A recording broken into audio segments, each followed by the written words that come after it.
So we got the 162 spoilers, and it looks like this chapter is like establishing what the first act of the culling game is going to be, I guess. But let's get into it. The propeller-headed guy was KO'd by a hit to his head. Amai and Itadori say hi to each other. Okay, so in the previous chapter, we were introduced to a team of 3 new characters. One was Amai, who we're going to be talking about. Then he was with like a woman who had like a jet hair thing. It was more like a quirk from My Hero, if anything. And then we also had that propeller-headed guy. And it looks like Yuji is taking out this guy just as easily as he took out the airplane girl. Wait, is that the joke that Gege was going for? Airplane, hairplane? But considering they were so inconsequential, I guess they were just a device for Gege to introduce Yuji to Amai. Because we saw in the previous chapter that Amai had looked at Yuji and had recognized him, and we assumed, oh, well, since he appears to be around the same age as Yuji and he recognized him, either they went to the same school or they were from the same town, and hey, it turns out that it was the latter. So now that they're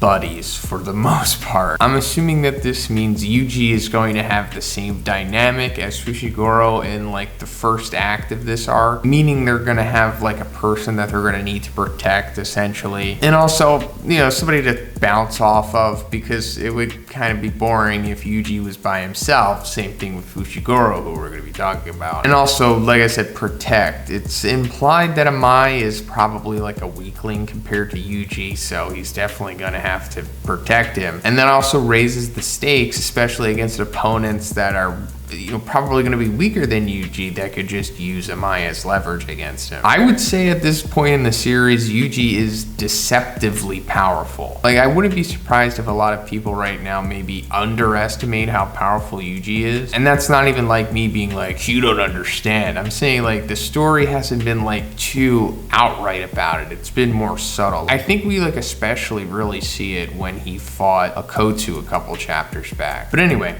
on Fushigoro's side, Remi was a player in the culling games from the beginning. Non-players have one chance to leave the barrier, but players can't leave at all.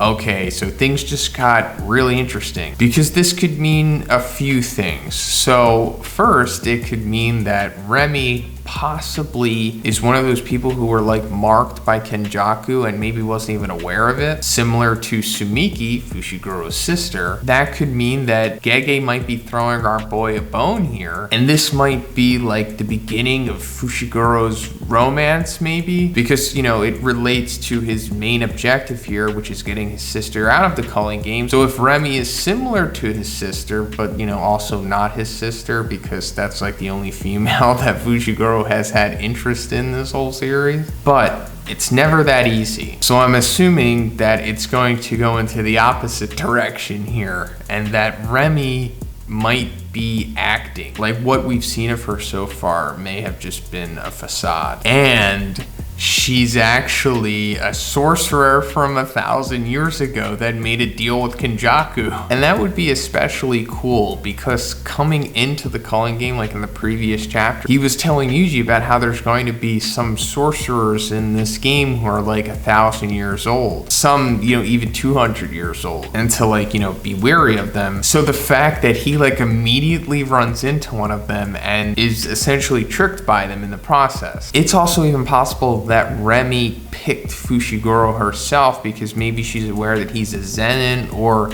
has the 10 Shadows technique and has maybe a similar interest in him like Sukuna, because the 10 Shadows technique appears to be like one of the best cards in the game of Jujutsu, at least according to Gojo. And since Sukuna is so interested in it, it would make sense that another sorcerer from that time period would probably be aware of its significance too. But I don't want to get ahead of myself. You know, it's possible that, you know, there's like a third option, and Remi is neither of those things. But the fact that she's been there from the beginning, like Yuji, means that she's tied to Kenjaku in some way regardless. Amai and the woman said they knew where Higuruma was. There's a panel here where both Itadori and Fushiguro experienced this at the same time. He seems to be in Shinjuku. Okay, so this is like moving them towards like their first big objective of this arc, and that's just meeting a player with 100 points, and they chose to go after Higuruma because they want to try to convince him to use his rule to altruistically benefit them, you know, so Fushiguro can get Tsumiki to leave the culling game, which is like really a tall order, because if he's already one of 2 people to have killed 100 people, don't you think that maybe he's someone who can't be reasoned with, or maybe shouldn't even be approached unless you're looking for a fight? But it is necessary because, you know, they don't want to have to kill people themselves. Even though Fushiguro in the previous chapter said that, you know, if he has to get his hands dirty, you know, he'll get dirty. But, you know, only if he has to. And also this sets up like a race to see who's going to get to Higuruma first, you know, Team A or Team B. And like I said, at this point, Higuruma is probably bloodlusted, you know, that term that a lot of you like to throw around, because it seems like he's like snapped at this point, maybe. And also like his curse technique is probably really powerful, something we know nothing about yet. So that's going to be another interesting thing when we, you know, finally actually come around to encountering this guy within the calling game. The 2 of them leave for Shinjuku, still separated. A man with a tattoo that says "Indomitable Resolve" appears. It's apparently a Buddhist term. It appears to be Higuruma. I guess Higuruma has had like a wardrobe change since we last saw him, because I don't think he had any kind of tattoos on display, unless it's like a new thing that he's done since, you know, like I said, it's implied that he's like fully snapped and he's just completely psychotic at this point. But I guess that's like the end of the chapter. We're just gonna see him approaching and his tattoo on display. So like I said before, I'm just really looking forward to seeing who encounters this guy first, because I just want to see what his curse technique is. It looked pretty cool, and considering that it had like a form, you know, like a stand or even something out of like God of High School, it probably has some kind of like broken ability or something, especially since he already has 100 points. So he'll probably be like a worthy first boss for them to fight, I guess you could say. But there's one little extra bit here. The leaker was asked, is there any new information about the movie Jujutsu Kaisen Volume 0, which I think's coming out in December, right? And he said no. So yeah, that's pretty much it for the video today, guys. Let me know what you think about these spoilers in the comments. What do you think's going on with Higuruma's curse technique? Have you already figured it out somehow just by looking at it and going between the dialogue? Have you figured it out? Probably not, but I wouldn't put it past you guys. And which team do you think's gonna find him first? And also, what do you think about Remi? Do you think that she's an innocent, or do you think she's a 1,000-year-old sorcerer who has a facade on right now? Let me know. And also, if you liked the video, please give it a like, and please subscribe if you haven't already. Have a great day. I'll see you in the next one.